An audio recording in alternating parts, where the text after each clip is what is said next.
Assalamualaikum warahmatullahi wabarakatuh. Alhamdulillahi rabbil alamin. Wassalatu wassalamu ala rasulillahil karim Nabiyyina wa sayyidina Muhammadin wa ala alihi wa sahbihi ajma'in wa ba'd. Alhamdulillah, kita sangat bersyukur dianugerahi limpahan dan anugerah rahmat Allah subhanahu wa ta'ala. Dari sekian banyak informasi yang kita dapati, ada beberapa hal yang sangat menarik khususnya bagi kita umat Islam, yaitu pada peristiwa yang baru-baru ini viral tentang khutbah Pendeta Gilbert Lumaindong yang disampaikan tentu terbatas di kalangan jemaat beliau.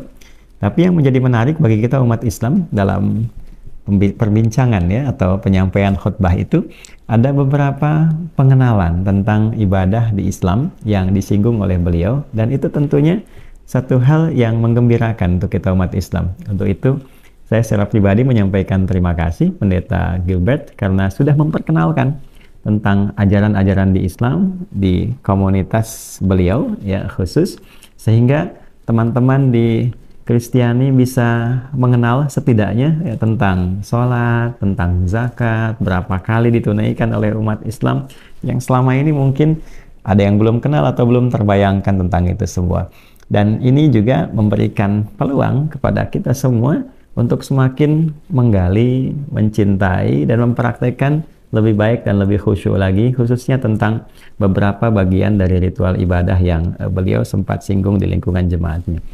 Nah, teman-teman, ada 3 hal yang saya garis bawahi, saya catat, dan menjadi menarik untuk kita ulas sehingga memberikan satu pemahaman yang utuh dan juga memberikan penguat serta motivasi bagi kita saat menunaikan ibadah. Dan itulah indahnya dalam Islam. Tidak ada satupun ibadah di dalam Islam, apalagi aspek akidah, keyakinan. Jadi ada akidah, keyakinan, keimanan, iman dulu. Setelah kita beriman pada Tuhan yang kita yakini, Allah Subhanahu wa Ta'ala, lalu nanti implementasi dari keyakinan itu muncul ibadah, kan? Sebagai konsekuensi. Nah, dari ibadah nanti implementasi ibadah itu value-nya dipraktekkan pada kehidupan sosial. Itu yang disebut muamalah. Jadi di kita itu ada aspek keyakinan, akidah namanya. Implementasi dari akidah itu ada ibadah, ya kan?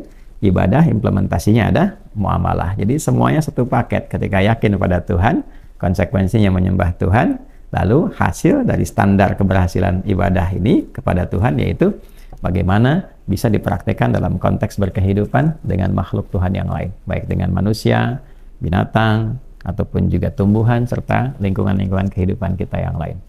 Nah, 3 hal ini yang kami catat adalah, 1 tentang sholat, kemudian yang kedua tentang zakat, serta keterkaitan sholat dengan zakat. Sebelum kita urai ini, kembali lagi kepada dasar tadi bahwa istimewanya dalam Islam, semua bagian baik terkait dengan aspek keyakinan, kemudian juga aspek ibadah, kemudian aspek muamalah, basicnya adalah pengetahuan. Dan menariknya, kita diminta untuk mempelajari ini sebelum dipraktekkan. Bahkan bertuhan pun pakai ilmu. Ya, ketika seseorang menetapkan Allah sebagai Tuhannya, lantas mengatakan asyhadu an la ilaha illallah wa asyhadu anna muhammadar rasulullah, itu menariknya Quran meminta kita untuk menghadirkan keyakinan paripurna, sehingga ketika kita bersyahadat itu diawali dengan basic keilmuan yang kuat. Kenapa Tuhannya harus Allah? Maka Allah sendiri mengatakan di Quran surah 47 Muhammad SAW di ayat ke-19, fa'lam, maka engkau mesti punya pengetahuan, kan? Annahu la ilaha illallah, untuk menetapkan dan mengokohkan pada dirimu bahwa tidak ada Tuhan selain Allah. Apa ilmu yang terkait dengan itu? Maka di situ ada yang dikenal dengan ilmu akidah. Kenapa Tuhannya mesti Allah? Kenapa bukan yang lain? Apa unsur logikanya? Kenapa Tuhan mesti satu dan sebagainya? Itu diurai sedemikian detil, sehingga dengan detil itu kita punya keyakinan paripurna. Dan di saat itu pun tidak dipaksa. Ya, la ikraha fid din, nggak boleh ada paksaan sampai menemukan kebenaran yang sejati. Ya, setelah itu pun diminta menghormati yang lain. Lakum dinukum waliyadin. Ya, masing-masing silahkan membawa konsekuensi itu saat kembali kepada Tuhan yang diyakini itu, lantas pertanggungjawabkan. Itulah indahnya dalam Islam. Tidak ada ruang dalam keyakinan pun kecuali mesti punya basic pengetahuan. Minta untuk bertanya dulu secara kritis.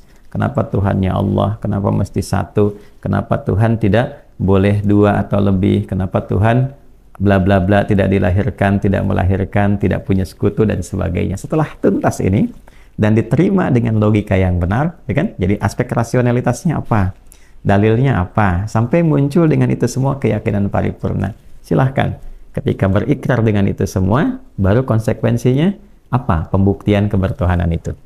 Ya, karena setiap komitmen itu butuh pembuktian. Ya kan? Ayah, ibu, cinta, sayang pada anak, mesti ada pembuktian.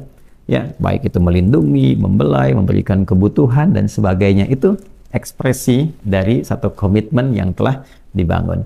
Semua yang dirasakan itu pasti butuh pembuktian. Apalagi komitmen dari hati yang paling dalam. Ya, kebahagiaan itu kan nggak kelihatan kalau nggak ada ekspresinya. Sama dengan kesedihan kalau tidak kelihatan di raut wajah, gitu kan? Di matanya, nggak akan nampak orang ini bahagia atau sedih. Jadi butuh ekspresi. Nah, keimanan itu titik yang paling dalam. Ketika seseorang mengatakan saya beriman, yakin tanpa ragu, yakin kan bahasa hati. Yakin tanpa ragu akan satu-satunya Tuhan yang dipertuhankan, maka pembuktiannya apa? Di titik inilah sholat menemukan momentumnya. Kalau bahasa Al-Quran itu, di Quran surah ke-20 Toha, di ayat yang ke-14. Ya, ketika Allah Subhanahu wa Ta'ala menyampaikan dengan sangat detil, bijak dan terang. Innani anallahu la ilaha illa ana fa'budani wa aqimis salata lidzikri. Innani, sungguh aku tegaskan, tidak ada ragu di dalamnya bahwa aku, ya, innani anallah, akulah satu-satunya Tuhan yang dipertuhankan dan disembah. Jadi Allah itu punya dua arti utama. Satu-satunya yang dipertuhankan, kemudian satu-satunya yang disembah. Nah, setelah itu, la ilaha illa ana, maka detailnya, kalau sudah bertuhan kepada Allah, komitmen pertama, menegaskan bahwa tidak ada Tuhan selain Allah. Satu-satunya yang dipertuhankan hanya Allah. Nah, lalu setelah kita bertuhan kepada Allah, pembuktiannya apa? Fa'budni. Konsekuensinya, buktikan kebertuhanan itu dengan menyembah. Gitu kan?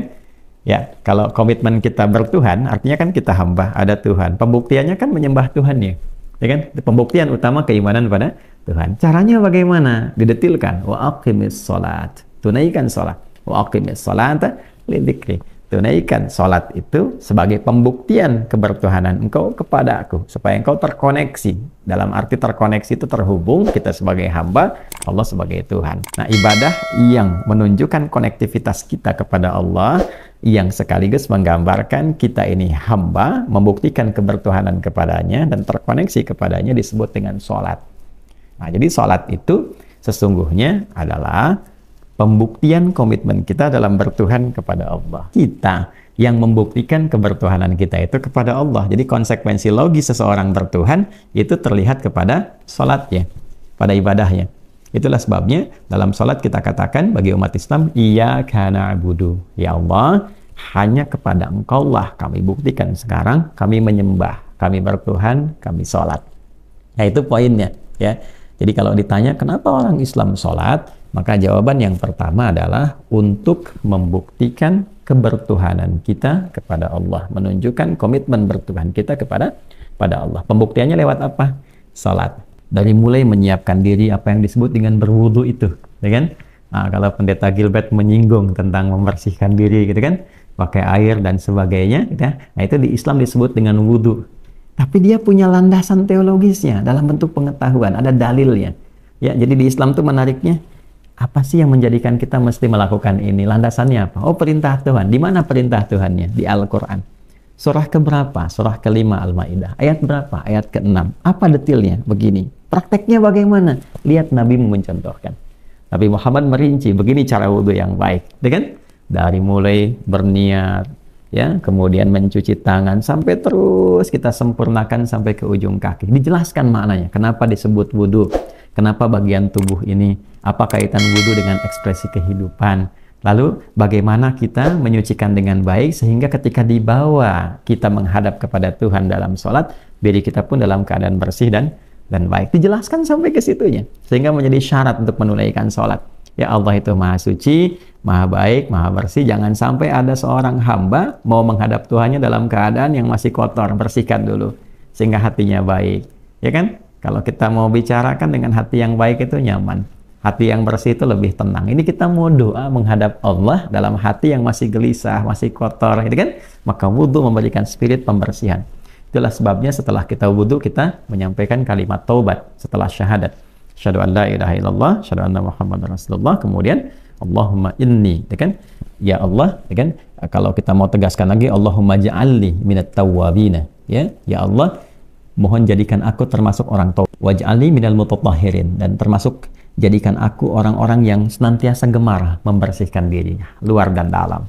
Jadi spirit wudhu itu bukan hanya nanti dipakai dalam sholat. Orang yang sukses wudhunya, dia bisa gunakan aura wudhu dalam kehidupan. Ya, sehingga hatinya bersih, perilakunya mulia. Itulah sebabnya kenapa yang dibasuh dalam wudhu itu semua anggota tubuh yang digunakan berinteraksi. Spiritnya adalah supaya ketika dipakai pasca wudhu, semua bagian tubuh ujung kepala sampai ujung kaki. Yang subscribe masuk surga.